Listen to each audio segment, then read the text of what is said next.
शुक्लां ब्रह्म विचारसारपरमामाद्यां जगद्व्यापिनीं वीणापुस्तकधारिणीमभयदां जाड्यान्धकारापहां हस्ते स्फाटिकमालिकां विदधतीं पद्मासने संस्थितां वन्दे तां परमेश्वरीं भगवतीं बुद्धिप्रदां शारदां।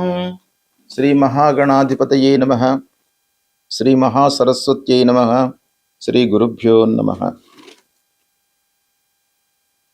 శని గోచారము అంటే శని సంచరిస్తున్నటువంటి సమయం లోపల జాతకునికి అంటే 12 రాశులలో జన్మించినటువంటి వాళ్లకు ఎలాంటి ఫలితాన్ని ఇస్తాడు అనేటువంటి విషయాన్ని మనం చూసినట్టయితే, శని ఒక రాశిలో సంచరించడానికి దాదాపుగా 2.5 సంవత్సరాలు పడుతుంది.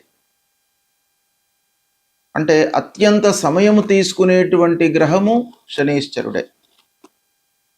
కనుకనే ఆ శని యొక్క వెలాసిటీ చాలా తక్కువ ఉంటుంది.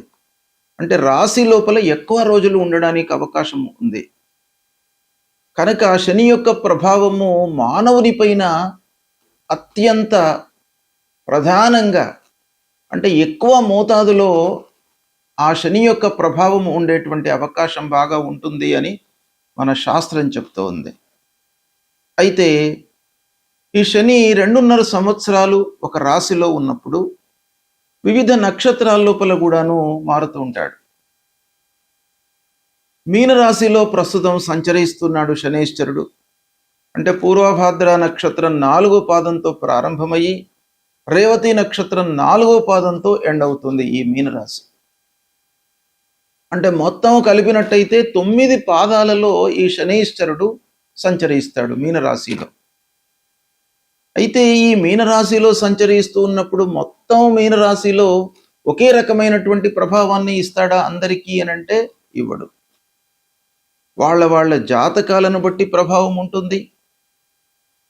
వాళ్ళు పుట్టినప్పుడు శనీశ్వరుడు ఉన్నటువంటి స్థితికి అనుకూలంగా ప్రభావం ఉంటుంది.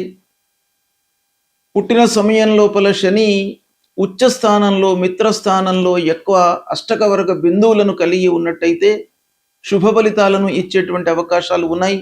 గోచార రీత్యా అశుభ స్థానంలో సంచరిస్తున్నప్పటికీ ఈ ఫ్యాక్టర్స్ అన్నీ కూడాను మనము ఫలితం చెప్పేటప్పుడు మనం లెక్కలోకి తీసుకోవాల్సి వస్తుంది.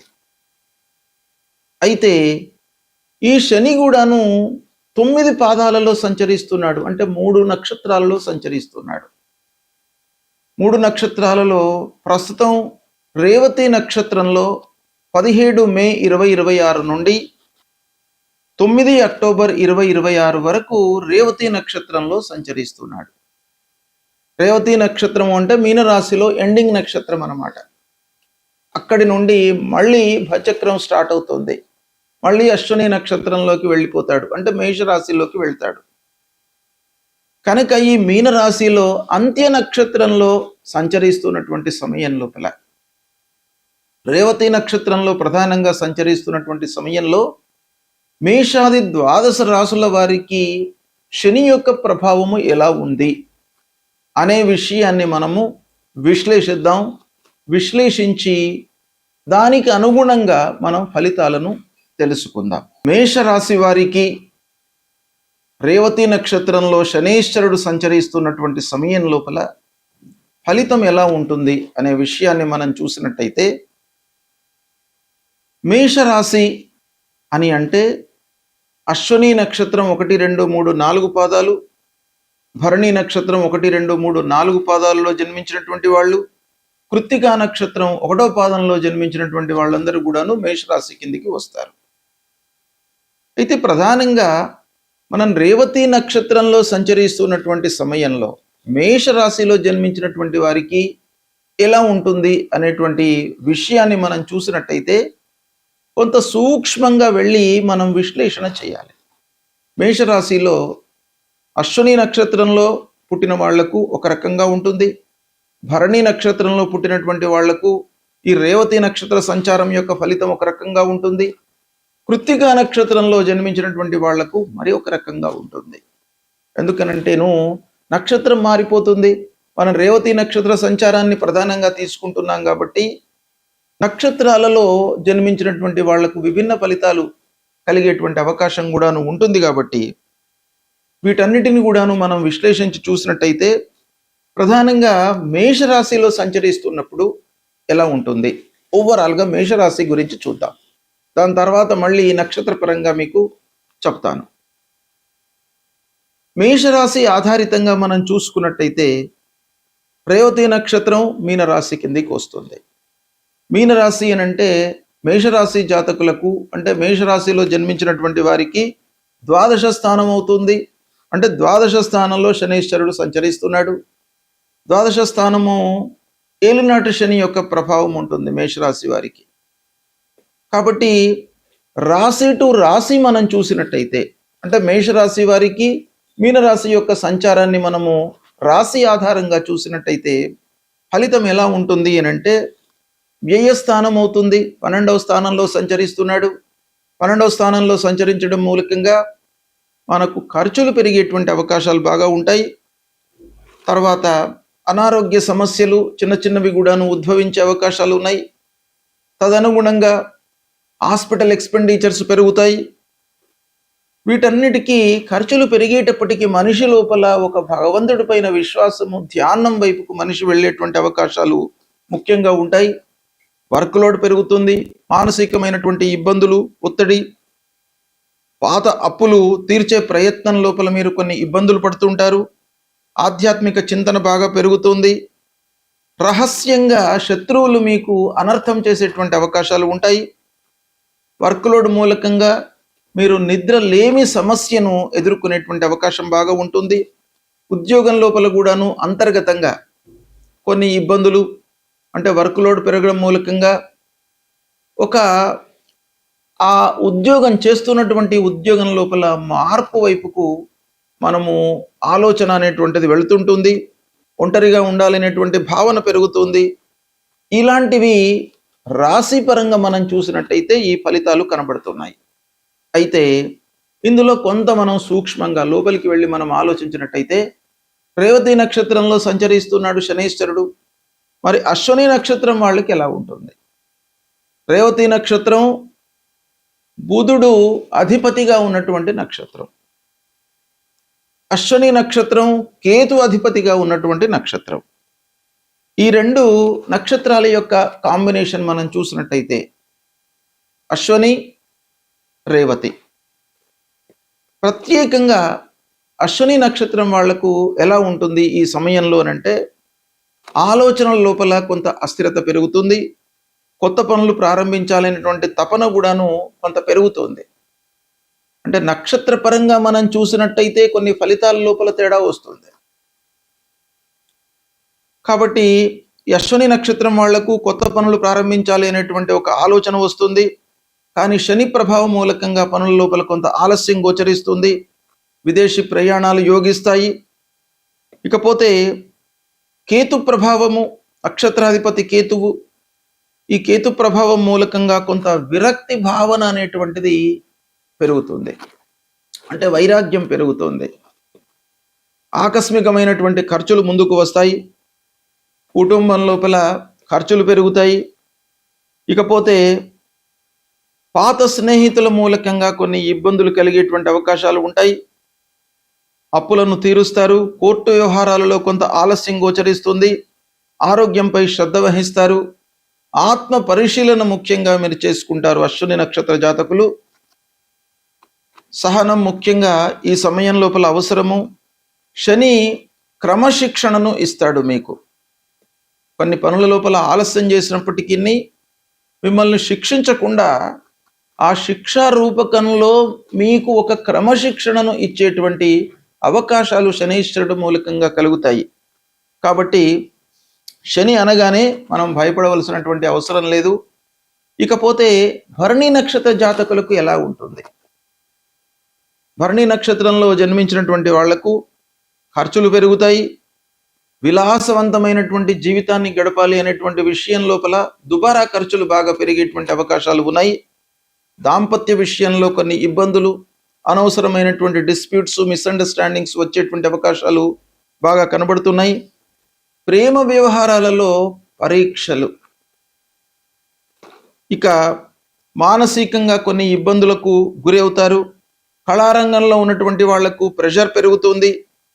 విదేశీ సంబంధాల ద్వారా కొంత లాభం చేకూరుతుంది. ఆరోగ్య ఖర్చులు ముందుకు వస్తాయి.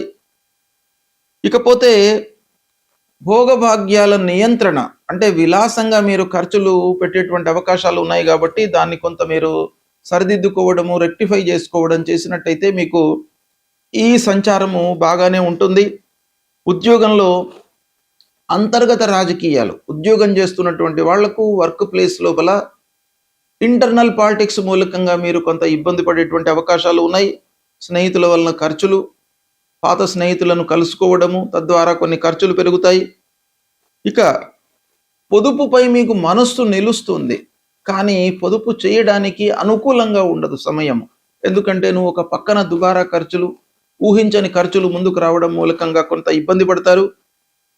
ఇకపోతే దూర ప్రయాణాలు కొంతవరకు కలిసి వస్తాయి. కోరికల నియంత్రణ చాలా అవసరము. సంగీత సాహిత్య విషయాలపై ఆసక్తి పెరుగుతుంది, భక్తి పెరుగుతుంది. విలువైన వస్తువులను జాగ్రత్తగా చూసుకోవాలి. వ్యసనాలకు దూరంగా ఉండాలి. ముఖ్యంగా భరణి నక్షత్రం వాళ్ళు రేవతిలో సంచరిస్తున్నటువంటి సమయం లోపల శనైశ్వరుడి మూలకంగా వ్యసనాలు మనకు అనుకోకుండా స్నేహితుల మూలకంగా కానీ, వర్క్ లోడ్ పెరగడం మూలకంగా కానీ వచ్చేటువంటి అవకాశాలు ఉన్నాయి కాబట్టి దాన్ని నియంత్రించుకోవడం చాలా మంచిది. ఇకపోతే ఓవరాల్గా ఖర్చుల నియంత్రణ అనేటువంటిది చాలా అవసరము. జీవితము ఒక దృక్పథంతో మీరు ముందుకు వెళ్తారు, జీవన విధానం మారుతుంది. ఈ విధంగా భరణి నక్షత్రం వాళ్లకు కొన్ని ఫలితాలు ఉన్నాయి. ఇక కృత్తికా నక్షత్రం కూడాను మేషరాశి కిందికి వస్తుంది. కృత్తికా నక్షత్రం ప్రత్యేకంగా 1వ పాదంలో జన్మించినటువంటి వాళ్ళు మేషరాశి కిందికి వస్తారు. అయితే ఈ కృత్తికా నక్షత్రం 1వ పాదంలో జన్మించినటువంటి వారికి ఫలితాలు ఎలా ఉంటాయి అనే విషయాన్ని మనం చూసినట్టయితే, కృత్తికా నక్షత్రానికి సూర్యుడి అధిపతి.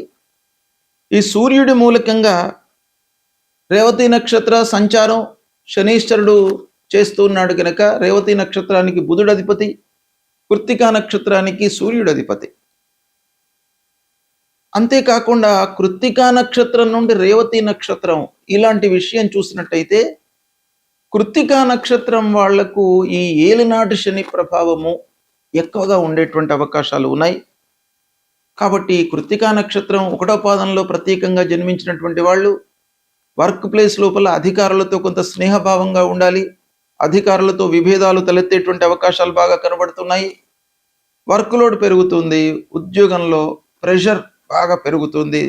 తద్వారా మానసికమైనటువంటి ఇబ్బందులకు గురవుతారు. ఇక సమాజంలో గౌరవ ప్రతిష్టల కొరకై మీరు తపన పడుతూ ఉంటారు. అంటే గౌరవానికి భంగం వాటిల్లేటువంటి అవకాశాలు బాగా ఉన్నాయి. తండ్రి ఆరోగ్యంపై శ్రద్ధ చూపాలి. కృత్తికా నక్షత్రం వాళ్ళు ముఖ్యంగా ఖర్చులు నియంత్రణలో లేకుండా ఖర్చులు ముందుకు వస్తుంటాయి. ఇకపోతే విదేశ ప్రయాణాలకు అవకాశం బాగా కనబడుతుంది. ఇకపోతే కొన్ని ఆరోగ్య సమస్యలు తలెత్తే అవకాశాలు ఉన్నాయి. వాటిని కొంత రెక్టిఫై చేసుకోవాలి. ప్రభుత్వ పనుల లోపల ఆలస్యం గోచరిస్తుంది. ప్రయాణాల మూలకంగా, వర్క్ మూలకంగా శారీరకంగా అలసటకు గురి అవుతారు. ఇకపోతే నాయకత్వ లక్షణాలు, అంటే రాజకీయంలో ఉన్నటువంటి వాళ్లకు ముఖ్యంగా కొంత పరీక్షా సమయం. కార్యకర్తలతో కానివ్వండి, అధినాయకులతో కానివ్వండి కొంత జాగ్రత్తగా ఉండాలి. ఆలస్యంగా పనులు జరుగుతాయి. అనవసరమైనటువంటి అపోహలకు తావివ్వకుండా మీరు ముందుకు వెళ్ళినట్టయితే కొన్ని పనులు మీకు అనుకున్న సమయంలో నెరవేరేటువంటి అవకాశాలు ఉన్నాయి. సేవాభావము బాగా పెరుగుతుంది. ఇకపోతే పూర్వము చేసినటువంటి పనుల మూలకంగా నష్టాన్ని ఈ సమయంలో మీరు చవి చూసేటువంటి అవకాశాలు ఉన్నాయి. కాబట్టి దానికి కొంత మీరు రెక్టిఫయింగ్ ఫ్యాక్టర్స్ను ఆలోచించాలి. ఇకపోతే కుటుంబానికి సమయం మీరు తక్కువ కేటాయిస్తారు. తద్వారా భార్యాభర్తల మధ్యన కానివ్వండి, పిల్లలతో కానివ్వండి, కుటుంబ పెద్దలతో కానివ్వండి కొంత ఇబ్బందులు, గ్యాప్ ఏర్పడేటువంటి అవకాశాలు ఉన్నాయి.